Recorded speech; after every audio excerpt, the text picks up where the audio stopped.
All right, students, it is Monday morning. You're in the home stretch here, just about done, second of the last week. And this is the last essay to do. So we're going to start looking at chapter 6 here to see what to do with that. First, let's take a look real quick at the syllabus to see what this week entails. So today, of course, we'll kind of you have your introduction to the essay or to the paper. This week we will try to do a conference, and I'm going to send you out a message here after I'm done with this video. I'm going to send you out a message and ask everybody how they would like to do this conference. For those of you who live in Morgantown or near enough to Morgantown that you would want to do this in person on the campus, we could set that up. Otherwise, we'll just have to talk about, I'll just have to suggest a few possible ideas, and you can tell me which ones works best for you, such as Skype or Google Hangouts or something like that. We could even try to do a Google Hangout where everybody could show up at once, and then we could all talk together about it, which would probably be a really good way to do it.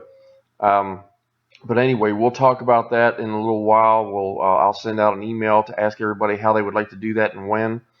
Okay, so we'll get into that here in a little bit. So chapter 6 is what you need to read in the work in progress, and you also need to look at the sample. ERE obviously stands for Exploratory Research Essay, so you need to read the two samples. Well, there's one sample on eCampus, and then there's the one in the book. Both of them are good examples of this, so overall anyway. So those are both good examples to use for this exploratory research essay. And so we'll talk about that here in a second. For your writing journal for this week, you're just going to explain your research process. Explain what you are doing to research. You can talk about what you did last week to research for the rhetorical analysis, and also talk about how you're going to do this one. This paper will require probably at least, I'm going to say at least probably 3 sources. Most of those sources will probably be online sources that you would use maybe to back up what you're saying about the particular thing that you're going to write about. Whereas other sources could be even primary resources like interviews or surveys or observation, anything like that. So we're going to talk about that here in a little bit too. Okay, so the journal is just basically to talk about your research process. How do you research? Okay. Question 5 is going to be discussion board 5 is going to be questions, of course, and discuss the stakeholders and how they play a part in this essay. We will talk more here in a little bit about what stakeholders are. This actually used to be called the stakeholder research paper, and now it's called the exploratory research paper, but the stakeholders are still part of it. So we'll talk in a minute about what the stakeholders means. Okay, so what will be due, of course, by Friday at midnight will be your exploratory assignments in the work in progress book, which is pages 117 to 145, and then the essay itself, along with that final for now memo. Okay, so that is what we're doing this week. So now take a look at, I don't think I need that one now. I can get rid of that. So let's take a look at the book, the work in progress book here. Chapter 6.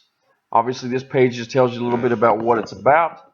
The exploratory essay, it is a argument to some point, to some degree. It's an argument essay, but it's an argument essay that considers multiple perspectives.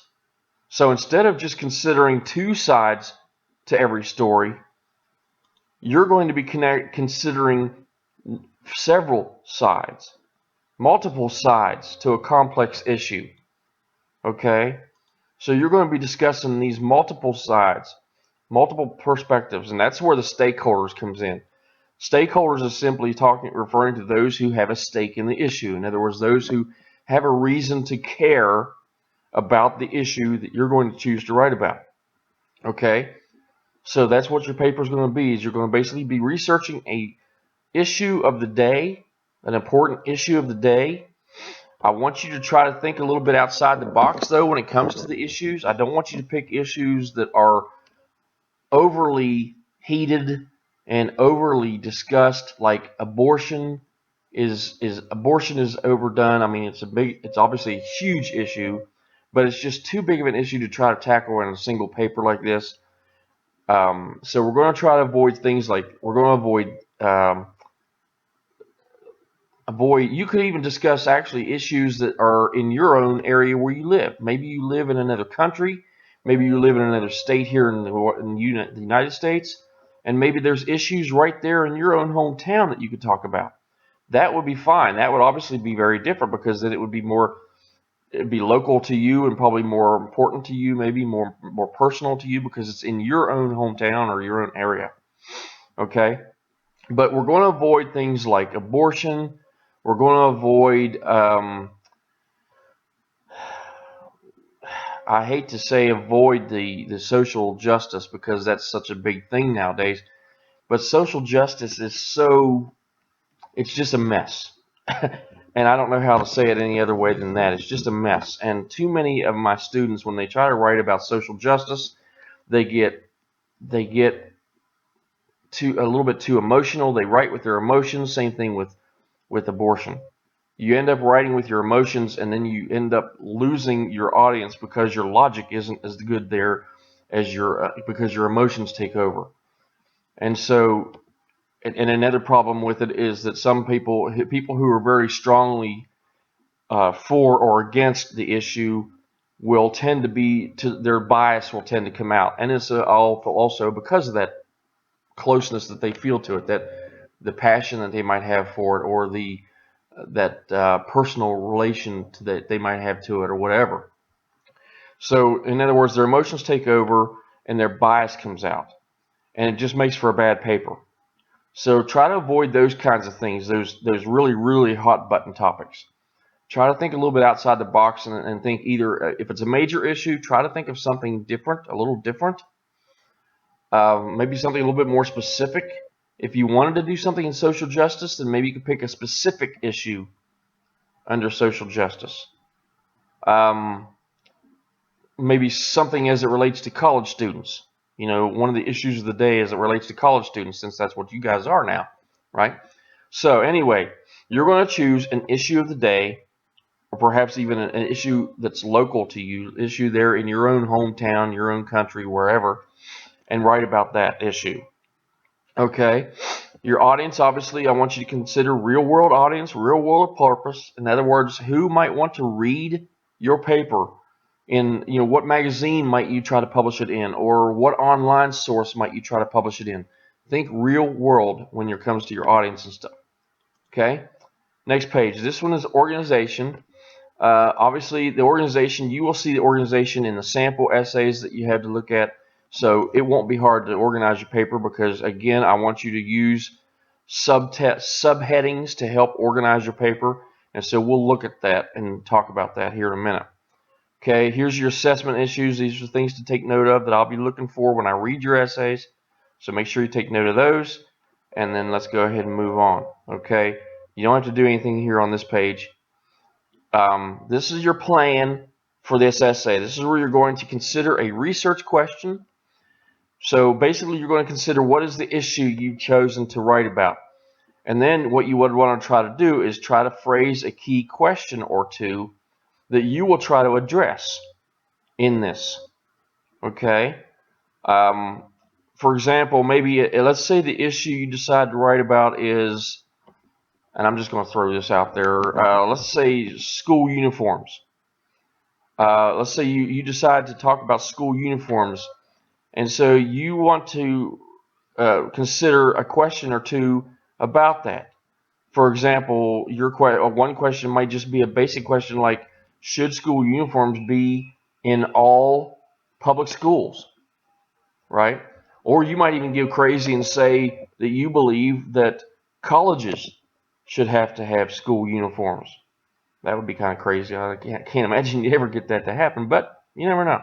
So anyway, think about what your issue would be and then try to think of one or two major questions that you would try to address and answer in this paper. What articles, books, sources will you find or can you find to help you do this paper? So answer these questions here on the lines. What's your purpose? Read these and answer these questions on the lines here. Next page is on thesis.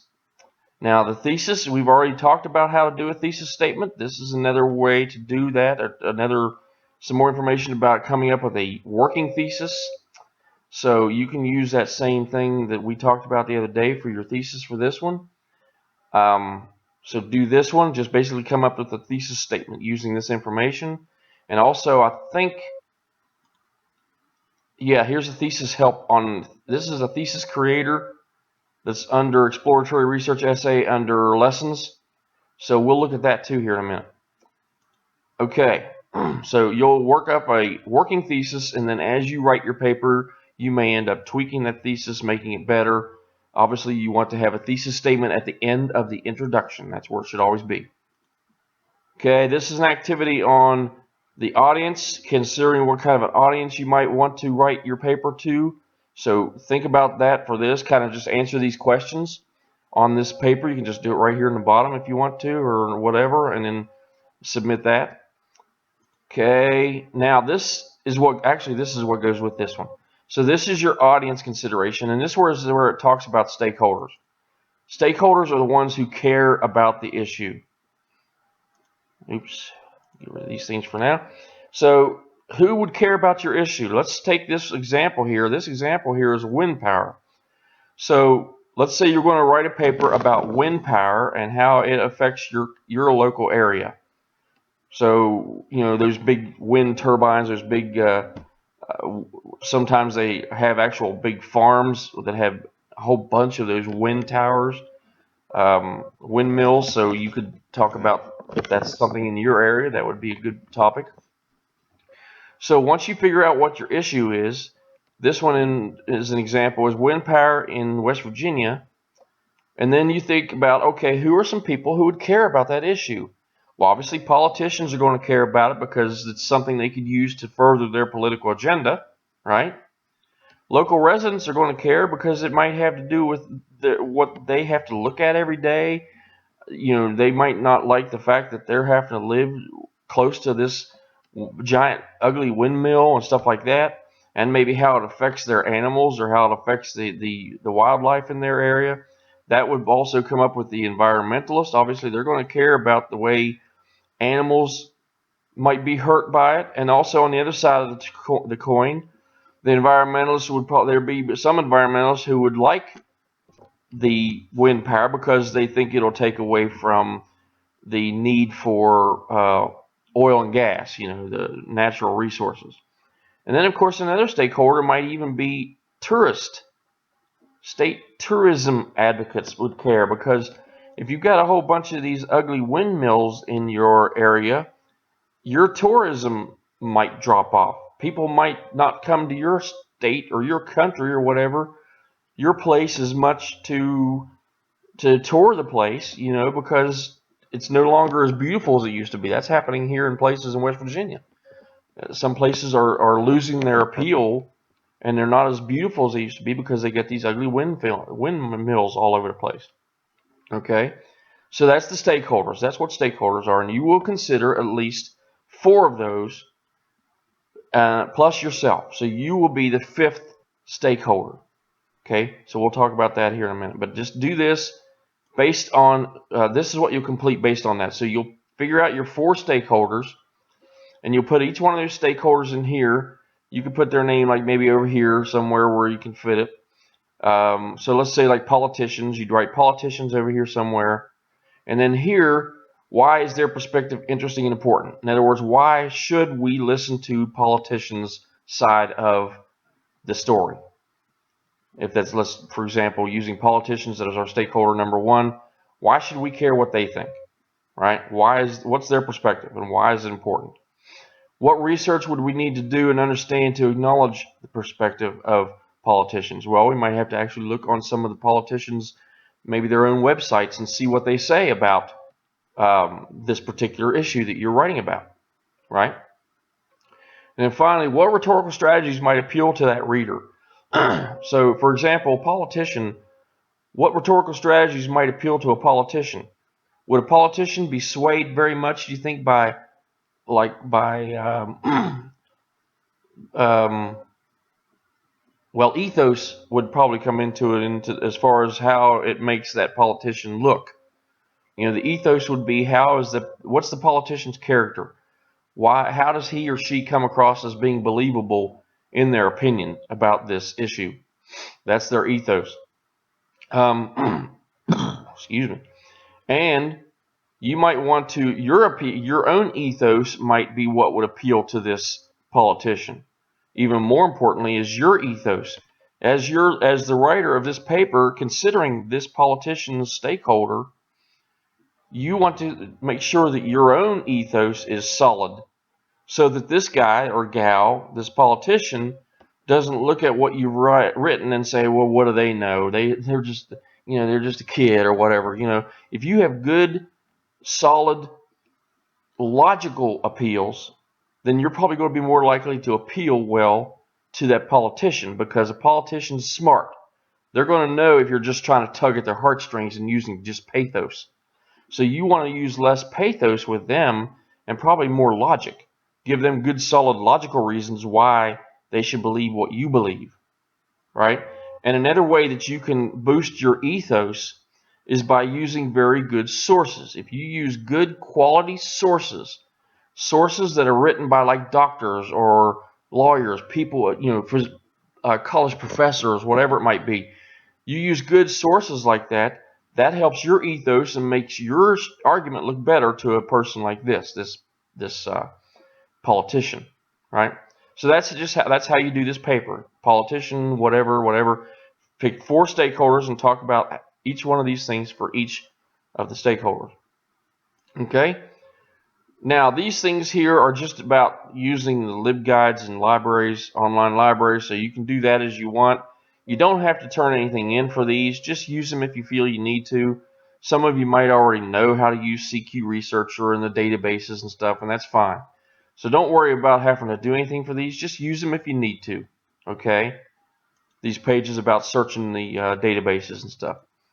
Okay, now we get to the reflective cover memo. So this page 131 actually is the page you want to make sure you include with your final draft of your essay on Friday by midnight. And then we have here the peer review, which you don't have to worry about that. You can get a peer review with somebody if you want for your own personal gain, but you don't have to turn anything in. You don't have to do a peer review officially. And then we have this is an activity for you to use to help you to make sure your paper is good quality before you turn it in. So do this reverse outlining exercise after you have finished your essay. After you completed the essay, you do this. It's a reverse outline, and just follow the directions. You'll understand it when you read it. It's pretty easy to understand. Okay, so do that after you have finished your paper. Polishing your paper, this is just something you want to do to work on your pronoun usage, pronoun reference. So read information about it in the Easy Writer if you want to, or you can also look pronoun reference up on Purdue OWL, where you'll get a lot of information on there too. And then here's your sample essay. This sample paper is written by a girl whose fiance was in the military. And so she's writing about the military pay and why it should be higher for entry-level military people. And so you'll notice that she does a good job of organizing her paper, putting it in a nice order that makes sense. Now she does not use, she does use a few subheadings.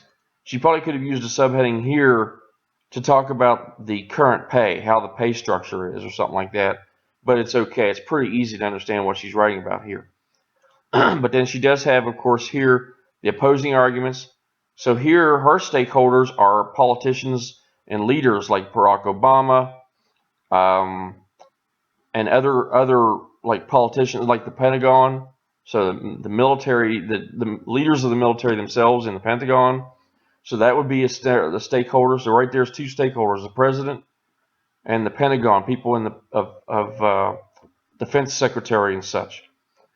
So there's your opposing arguments. That she put the stakeholders that are against the pay raises under all of those under opposing arguments. Excuse me. Then under supporting research, she put stakeholders that would care about the military pay and why it should be increased. And so that's, of course, going to be soldiers, families of soldiers, things like that, right? Typical civilians is her other one.